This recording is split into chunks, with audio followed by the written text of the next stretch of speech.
Hey guys, welcome back to my channel. It's your girl Marina here, and as usual I am so excited to have you back.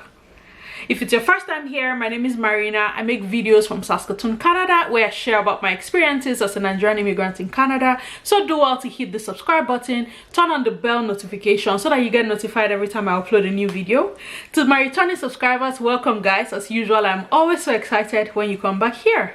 In today's video guys, I'm going to be talking about something that I think is very important for the season that we're in, and it is about scammers in Canada. In case you're not aware, there's scam that goes on in Canada as well, and I'm just going to be drawing your attention to those so that you know what to look out for. And at the end of the video, I have really exciting news, so you guys don't hurry away. First, let's talk about scammers in Canada, shall we? Okay, so it is tax season in Canada. That's the period within which you must file your taxes for the year before. So right now, taxes for the year 2019 is what we're filing at the moment, and everybody is required to file taxes regardless of how long you've been here. As far as you're here during the tax season, you are required to file taxes. So even if you put all your income as zero, if you don't have a job yet, but you're required to file taxes, it is the taxes that you file that's what is used to determine the benefits that you're able to access for the next year. So please do well to file taxes regardless of how long you've been here, regardless of whether you have a job or not. You have to. If you're a newcomer in Canada, you're required to do that. Because of what's going on, the tax deadline has been extended to the 1st of June 2020 to file your taxes. It is in your best interest to file sooner, just so if you are eligible for any returns, you can get that. You can have extra cash in your pocket to do whatever it is you need to do. If you're also owing the government, it might help for you to file as soon as you can, just so you can pay back whatever it is you're owing before the deadline. There's something that has been going on for quite a while. It's something that's been happening all year round, but I think it's more pronounced during tax season, because then they use the CRA, which is like the Canada Revenue Agency, as a reason to lie, as a reason to scam people. So there's this phone call that a lot of us have been receiving from people who call to say they're calling from the CRA, the Canada Revenue Agency, and that we're owing on taxes, and if we don't pay back within a certain period of time, we're going to go to jail and we're going to get deported. Basically threatening people on the phone. It's something that's been happening for a long time, but it is going to be more pronounced. It is usually more pronounced this period because they can use tax as the reason to threaten people. It is something that's been going on for a while. I just thought I should talk about it to let newcomers and people who are not very familiar with these systems understand that this is a scam. It is something that the government has been trying to fight. I know that I watched a few documentaries where some of these calls were traced to call centers in countries in Asia. So sometimes the callers are not even in Canada. How they do it, route the call in such a way that it appears on your phone as a Canadian number. I don't understand how they do that, but that's something that's been going on. So if you're a newcomer in Canada and you get that phone call telling you that you are owing the government, you're going to get deported if you don't pay a certain amount, or if you don't, they start to ask you personal information, give me your date of birth or social insurance number and things like that. If you get a call like that, please do not be ruffled by that. It is not legitimate. There's no government agency in Canada that will call you and request any personal information. There's no bank, because sometimes they call and pretend they're from your bank. There's no bank in Canada that will call you and require any personal information over the phone. It doesn't happen like that. In case you have gotten calls like that, please disregard them. Sometimes what I do is, as soon as the person just starts talking and I don't have the time, I just hang up. Or when I have time, all of us will be crazy together. I play along. I've played along with them before. Just when they ask me a question, I'm calling from your bank, I'm like, which bank? And they are not able to tell me, because I mean, I have more than one bank. Which one are you calling from?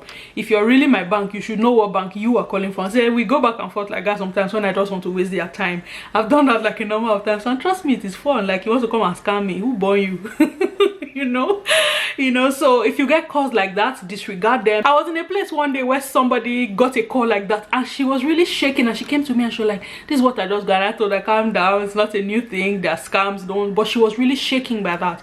And most times, I don't know how they do it, but they're able to target newcomers. How they know you're a newcomer, I don't know. They're able to target newcomers, they target international students, they target really vulnerable people, in the sense that you haven't been here long enough to understand the system and to know that they're just talking crap, because that's what it is. They target those people. So I just don't want you to fret about that. And then there are other various forms of identity theft that goes on in Canada, where somebody, maybe you lose your wallet or you lose a credit card, and before you know, somebody else goes online and goes shopping with your credit card and of course you are the one who gets the charges. Some other times people go and order stuff with another person's identity. That's why it is important to protect your personal information. Your credit cards, your debit cards, protect them.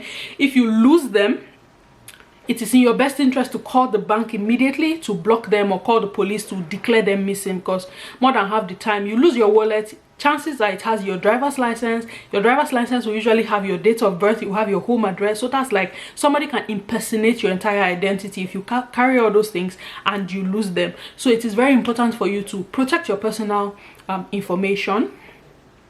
And then another thing that happens is sometimes they send emails and tell you we are from whatever agency, to double check this, click on this link. You have to be careful the links that you click on. If you get an email claiming that they're from an organization and you're not sure where the email is coming from, please delete the emails. Don't click on any links you're not sure of. If you're going to go online to do shopping, which is another way people get into this kind of scams, don't shop from websites that you cannot verify. Don't just see something on, I see those ads that pop up on Facebook sometimes or Instagram, and they tell you to put in your credit card details. You need to be very careful the websites that you put in that information, because it might just be a scam. It might just be a somebody who's fronting with that company, and then by the time you put in your card information, it is rerouted somewhere else where they go online and they shop with your credit card, or go online and do crazy stuff with your financial information. For some people, they are able to hack into the device that you click into the link from. If you're doing it from your laptop, they're able to hack into your laptop and then have access to more personal information, and they can wreak a lot of damage. So you need to be careful the websites that you're clicking on. You need to be careful where you're putting in your personal information. You need to double check when you go online. Be sure that you're dealing with the right people. Double check the websites, double check the links. Make sure you're dealing with websites that are protected only, because this thing is very...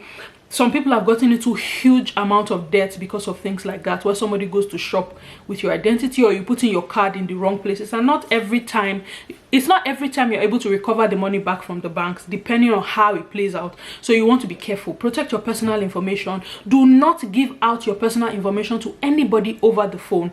No legitimate organization will call you. The government will not call you. Your bank will not call you and ask you to divulge information like your social insurance number, your date of birth, those things that are considered sensitive and personal information. Nobody is going to ask you to divulge that over the phone. So if you get a call from somebody who's asking you to do that, chances are it is a scam. If you get a phone call, or you get an email, or sometimes you can even get a letter in your mail, if you're not sure, please ask somebody. If you're getting email saying you have won something that you did not enter for, they are offering you something that you did not apply for, you have to be careful. If you get those kind of phone calls saying they are from whatever organization and threatening you, verify with somebody else before you start to comply with the things that they say. Because most times when they now sense that you are afraid, they give you options like, okay, you have the option of paying this amount of money between now and so time, and we'll write off the rest. So be careful when you get those phone calls. Make sure you're verifying the information you get with other people before you comply with what they ask you to do. Lastly, trust your instincts. If something doesn't feel right, it may not be right. If you get those emails and you're not sure if they're offering you things you didn't apply for, those emails are just give you information that ruffles you somehow, verify with somebody. Trust your instincts. If you get a mail from the bank and you're not sure why, most times it's not advisable to call the contact information in the mail you have gotten. Go online, check the back of your debit and your credit cards. There are always phone numbers to reach your bank directly. That one, you know you're dealing with the legitimate people. Call the bank and ask them, I received this in the mail, did this originate from you? I'm not sure why I'm getting this, please clarify. I know people who have gotten mails from their banks. They thought it was from the bank because it looks like the kind of correspondence they would typically have with their bank, except that it did not originate from the bank.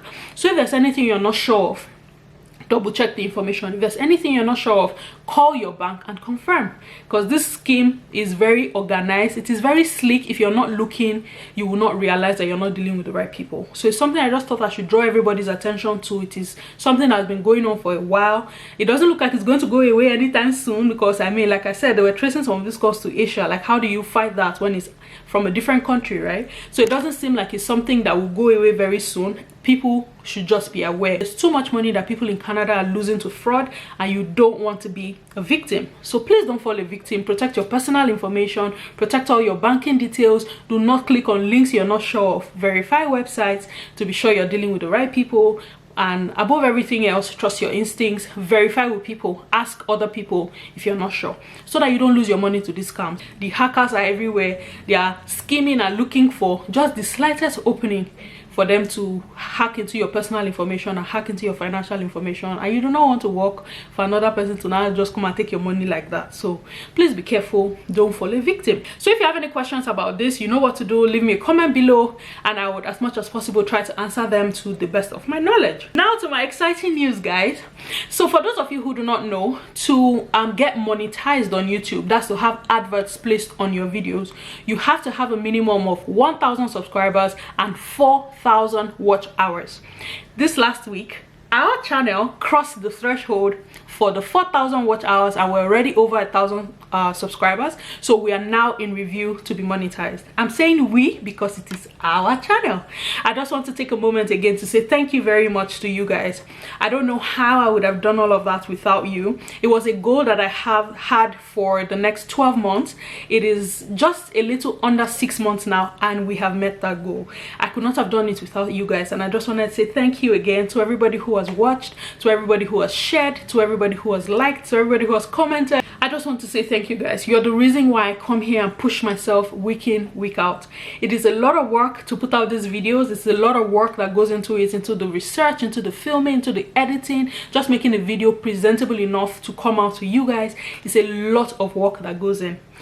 If you don't know, I am not a full-time YouTuber. I am employed full-time at the moment. I have a 40+ hour work week.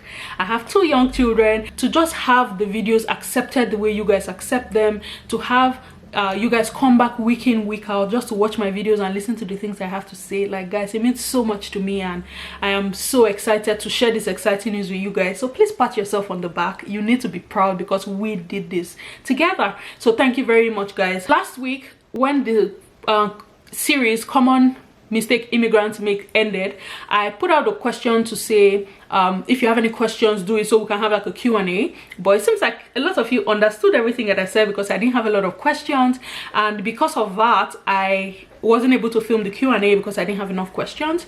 That being said, in the month of April, I am going to upload my videos only on Sundays and not have Wednesday uploads for April.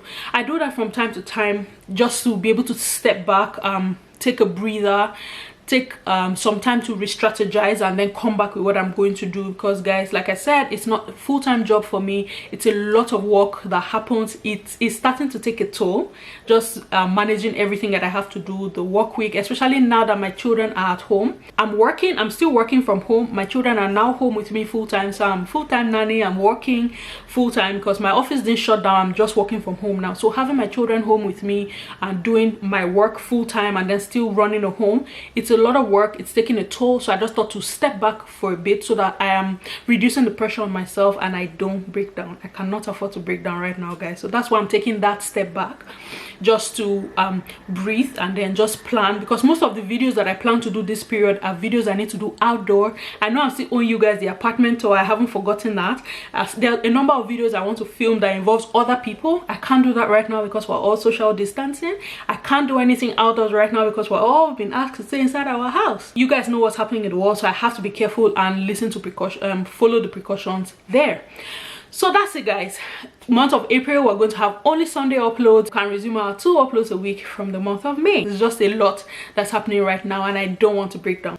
Well, there you have it, guys. That's what I'm going to be sharing with you today. Thank you very much again to all of you who support this brand, all of you who listen to this girl. For a long time I thought nobody was going to listen to anything I had to say, but I have never been more wrong because you guys have proven me wrong. So thank you very much for all the love, for all the support. Until I come your way in my next video, it's your girl Marina saying thank you and have a great day. Stay safe, everyone. Bye.